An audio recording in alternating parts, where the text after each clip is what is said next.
If someone goes with SESAC, logistically, what's the difference between going with them and BMI in terms of renewing, in terms of registering? What are the differences there? Again, I think the biggest difference, and not a knock on ASCAP, not a knock on BMI, they just have a different system in how they operate. I think the biggest difference is going to be your ability to engage the company. ASCAP, again, has over 500,000 affiliates. BMI has over 500,000 affiliates, and we have just over 17,000 affiliates. And so, when someone's joining online, you're not really getting that opportunity to really interact. The difference between a starting writer and a top earner writer really is the point of engagement. And I think with SESAC, you have an opportunity to engage the company because you start out that way.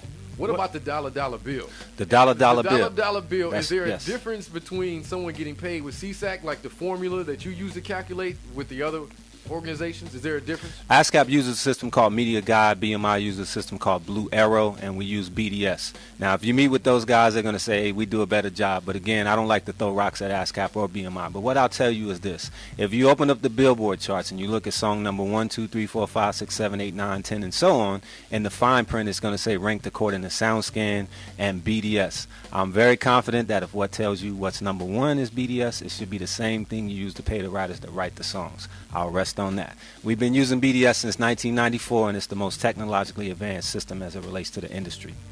One of the things you've said a couple times are affiliates.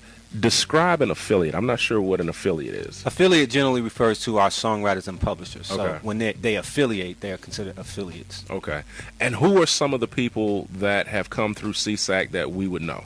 Oh, man. We could start with Bob Dylan, Neil Diamond, Omarion, Marcus Houston, Bow Wow, Swizz Beatz, Nate Danger Hands, Teddy Riley, Brian Michael Cox. The list goes on. Rico Love, Nikisha Briscoe. A bunch of folks. Who is one that you've worked with that has become like either your protege or your most successful move? I think certainly Rico Love would be one of those folks. Nikisha Briscoe, Tazio Towns, Day 26, of course. Rich Girl, who's a new act that I just signed that I have great hopes and expectations for, that signed the job. To be honest, it's almost unfair to try to name folks. I'm really just honored. It's really a service. When I first started at CSAC, I had no real understanding of what I was going to do. I figured I just signed a couple writers, but I didn't really know, inside of that music, there's families, there's wives, there's husbands, there's dogs, there's cats. So everything that goes on in your day-to-day life is happening in that music. So, for me, it's really a service, and it's a weird thing in that my job is almost like a pastoral position, and people say, what are you talking about? I'm given a governorship over people, and there's an expectation that goes along with that. And so, I've had someone who literally got married, had a baby, and got divorced in the same year. And so I was riding on that ride. Britney Spears? No, I'm sorry. So, I was with her that whole step. So she's calling me and asking me for advice. And, but you form these relationships. I had one of my writers who, her mom was dying, and she said, hey, can you come and explain to my mom what CSAC is and let her see me sign? And I'm like, huh? Wow. Like, I'm not really knowing that,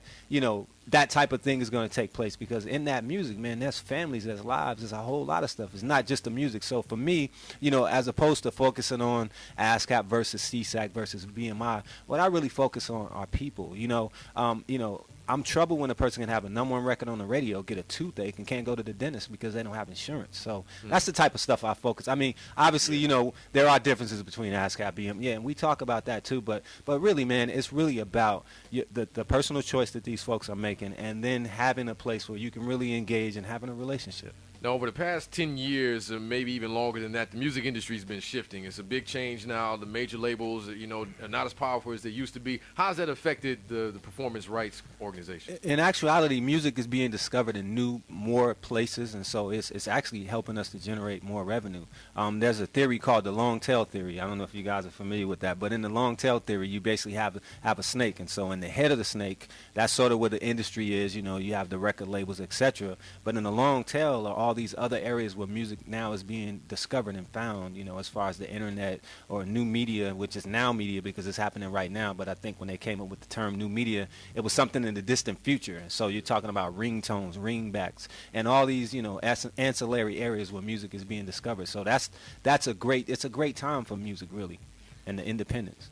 in terms of downloads and things of that nature, in terms of the internet, I mean, there's a lot of music out there getting downloaded for free. I mean, how does that impact? I mean, folks out there, whether they're stealing music or they're just getting it online and it's being offered for free, I mean, how does that impact? Because it would seem like, you know, no one's getting paid off that because there's no one that knows that that's happening. Well, when you look at the music industry, no matter what you do, it really boils down to two things, and that's copyrights and masters. And who owns the copyright, who controls the master, who controls the master, who owns the copyright. And so at the end of the day, at some point they have to see, or you have to see, or whoever's doing the illegal activity, you know, has to go back to the creator. And so at some point, in my opinion, eventually it all sort of comes out in the wash eventually.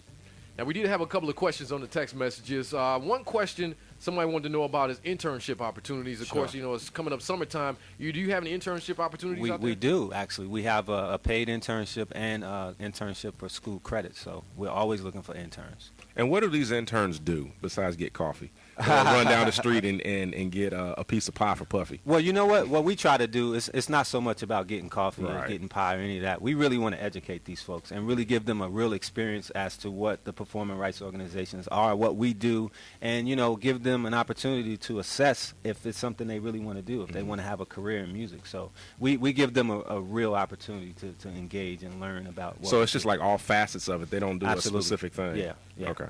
Another question that we got out there is, what do you feel about the performance rights tax, the whole thing with Kathy Hughes and, you know, the radio stations needing to pay? You know, what's your feelings on that? Well, you know, we're in an interesting position because, you know, the record labels, the radio stations are actually our customers, and then the artists are our clients. So it's sort of, we're in an interesting space when it comes to that.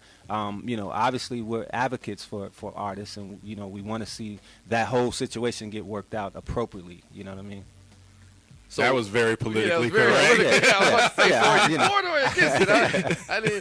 I'm assuming that you're for it. I mean, I know that when we talked to Tom Silverman from the Tommy Boy, I think he sits on the board of.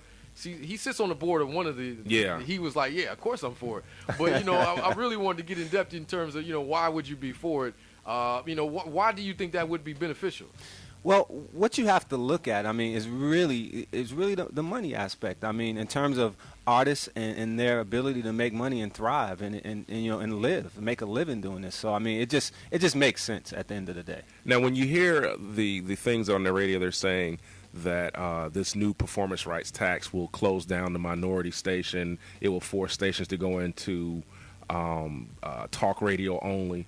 What do you think of that? Why do they feel that way, and what do you think of that? Well, I think that folks should spend a little bit more time doing the research and really reading the facts. Some of that, I think, a lot of it is propaganda, to be honest with you. There's really more to it than just simply, you know, a matter of, this is something that's been going on for 80 years. It's not just like it just showed up yesterday. And so it's just time that these things be addressed and that, you know, whatever adjustments that need to be made are made and people are properly compensated.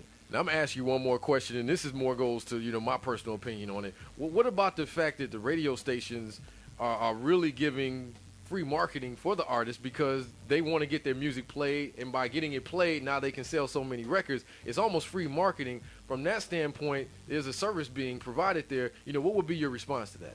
I think that's the other side. That is the other answer or the other approach to the question. And so I think regardless to wherever you stand on the issue, I think at the end of the day we want to see people fairly compensated or fairly addressed on both sides, and that's really at the end of the day what it's about. Where do your artists stand on this? Would they prefer the performance tax, or would they, based on what Gerald is saying, would they prefer the performance tax, or would they prefer to not have their music played on the air at all? To be honest, I think most of the folks that I'm talking to don't really, or have been speaking with, don't really have a full grasp of what it's about. And so I just really encourage people to learn more and read more about it before making an opinion either way. Now, in terms of the Atlanta community with SESAC, you know, what type of things are you doing to go out there and connect with the community? We host an event called Tempo Tuesday, which meets the second and fourth Tuesday of every month from 7 p.m. to 9 p.m. We meet at the Buckhead Pizza Company. And what Tempo Tuesday is, it's an opportunity for our affiliates to come out and learn and, you know, get some more information just about the business. We bring out various folks on, you know, we talk about home repair, credit, home buying, credit repair, whatever the topic may be, we talk about various things. So it's just an opportunity for them to come out and, number one, get to be in a room and create some synergies amongst other writers, and then also just to be educated.